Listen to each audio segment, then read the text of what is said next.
Donc tu veux que je t'explique ce qu'est le transhumanisme, c'est ça? Oui, que tu me donnes un exemple concret parce que j'ai pas compris grand chose ou quoi.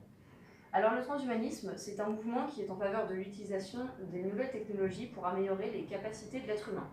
Donc en gros, on opère l'homme pour lui implanter des objets scientifiques qu'il a construits afin qu'il puisse faire plus de choses. On le transforme donc en robot. Oui, en gros c'est ça, mais pour certaines personnes ça améliore leur vie. Comme avec les gens aveugles à qui on peut implanter un œil bionique afin qu'ils recouvrent la vue, ça les améliore d'une façon ou d'une autre. Et comment ça marche un œil bionique? Est-ce que tu sais déjà comment ça marche en œil humain? Non. Tu te souviens de la dissection de l'œil de poisson en SVT? Oui, j'ai encore les images dans ma tête, mais je me souviens pas très bien des explications. Alors, l'œil humain, ça ressemble à ça. Comme tu peux le voir, c'est un organe complexe. Il est composé de plusieurs parties qui ont tout un rôle important dans son fonctionnement. Comme le cristallin, qui joue le rôle de lentille convergente, permettant à l'œil de voir.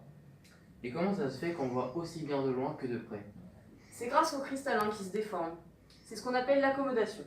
Ça marche comme un élastique, mais au fil du temps, il se perd de son élasticité. C'est ce qu'on appelle la presbytie ou s'opacifier, c'est la cataracte. Et elle sert à quoi la rétine? Donc la rétine déjà, elle se situe ici. Elle sert d'écran sur lequel l'image se forme. Les rayons lumineux vont la traverser et exciter les cellules photoréceptrices. Et comment on fait pour voir les couleurs? Les couleurs, on les perçoit grâce au cône lorsqu'il fait jour et au bâtonnet pour les nuances de gris et de noir lorsqu'il fait sombre voire nuit. Ces cônes et bâtonnets se situent sur la troisième couche de la rétine, après les neurones ganglionnaires et les neurones bipolaires. Les bâtonnets sont au nombre d'environ 100 millions et représentent environ 95% de ces cellules photoréceptrices. Elles sont utilisées pour la vision crépusculaire, tandis que les cônes sont au nombre d'environ 6 millions et représentent environ 5% de ces cellules, sont eux impliqués dans la vision des couleurs. Ce sont des photorécepteurs et on dispose de 3 sortes de cônes, rouge, vert et bleu. Et comment sont-ils répartis? Les cônes sont présents au niveau de la fovea, c'est cette zone, donc la fovea elle est ici. C'est cette zone qui permet une vision précise et en couleur. Plus on s'éloigne de la fovea, moins il y a de cônes et plus il y a de bâtonnets. C'est pour ça que les objets en périphérie de notre vision sont perçus avec une faible acuité et une mauvaise vision des couleurs. Chez certaines personnes, les bâtonnets et les cônes de la rétine sont affectés. Cette maladie est appelée rétinite pigmentaire. Et si j'ai bien compris, l'information est envoyée au cerveau par le nerf optique présent dans l'arrière de l'œil. Oui, c'est ça, et ça ressemble à ça.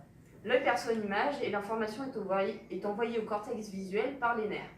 La lumière va traverser la rétine pour exciter les cellules photoréceptrices, ce qui va envoyer un message sous forme de signaux électriques à travers les nerfs optiques, puis va passer au niveau du chiasma, qui est l'endroit où les deux nerfs optiques se croisent, pour ensuite passer au niveau du corps genouillé et finir sa course dans le cortex visuel.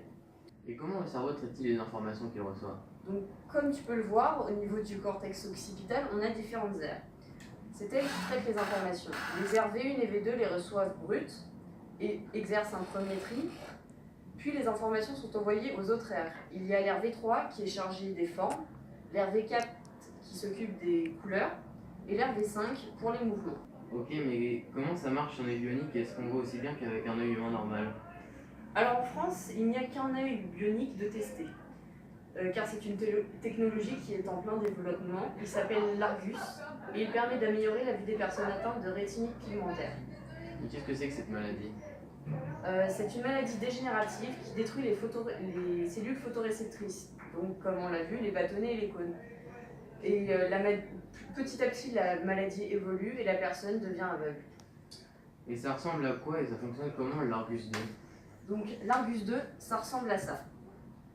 Comme tu peux le voir, il comporte une paire de lunettes sur laquelle est disposée une caméra miniature entre les deux yeux et au-dessus du nez et une antenne. Cette paire de lunettes est reliée à un ordinateur que tu peux voir ici. L'ordinateur est appelé VPU pour Video Processing Unit par un câble donc, que tu vois ici. Et à quoi il sert l'ordinateur VPU?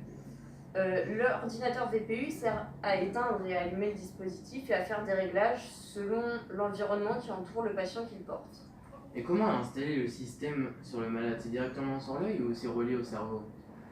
Eh bien, on va mettre dans l'œil du patient 60 petites électrodes qui sont fixées par un clou rétinien. L'implant ressemble à ça.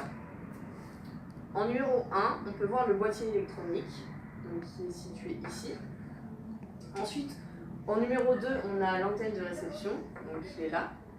En numéro 3, on a la plaque d'électrodes épirétinien, c'est les 60 petits électrodes que je t'ai expliqué juste avant. Donc les 60 petits électrodes qui sont là. Ensuite, en 4, on a la bande qui maintient le dispositif, donc qui est tout autour de l'œil. En numéro 5, on a le clou rétinien qui retient tous les petites électrodes. En numéro 6, on a la rétine, donc, qui est là. Et en numéro 7, on a la cornée, donc, qui est juste là. Et du coup, la résolution, elle est la même que pour un œil humain? Non, la résolution n'est que de 60 pixels, alors que pour un œil humain, elle est de 7 mégapixels. Mais ça permet aux personnes atteintes de cette maladie de recouvrer un minimum la vue. Waouh, c'est cool! Ouais, c'est cool pour les personnes à qui ça améliore la vie, mais utilisé par les mauvaises personnes, ça pourrait devenir dangereux. Je comprends pas tout là. Pourquoi aider les hommes à aller mieux si ça peut être dangereux? Imagine-nous dans 100 ans, je sais c'est un peu futuriste, mais tu deviens aveugle. On te remplace ton œil aveugle par un autre bionique qui lui peut voir à travers les murs et qui fait laser. Ouais, c'est cool.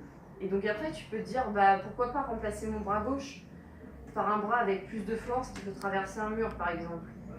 Mais ça nous transforme petit à petit en robot et un jour on s'aperçoit que les gens qui nous entourent ne ressentent plus de sentiments et ne se comportent plus de la même façon. Là ça commence à faire peur. Oui, je comprends. Il faut utiliser la technologie à bon escient pour éviter de transformer les hommes en robots. Oui, tu comprends mieux? Oui, merci beaucoup. De rien. Par contre, tu lui dois un service du coup. T'inquiète, je t'aiderai si jamais t'as du mal à comprendre quelque chose.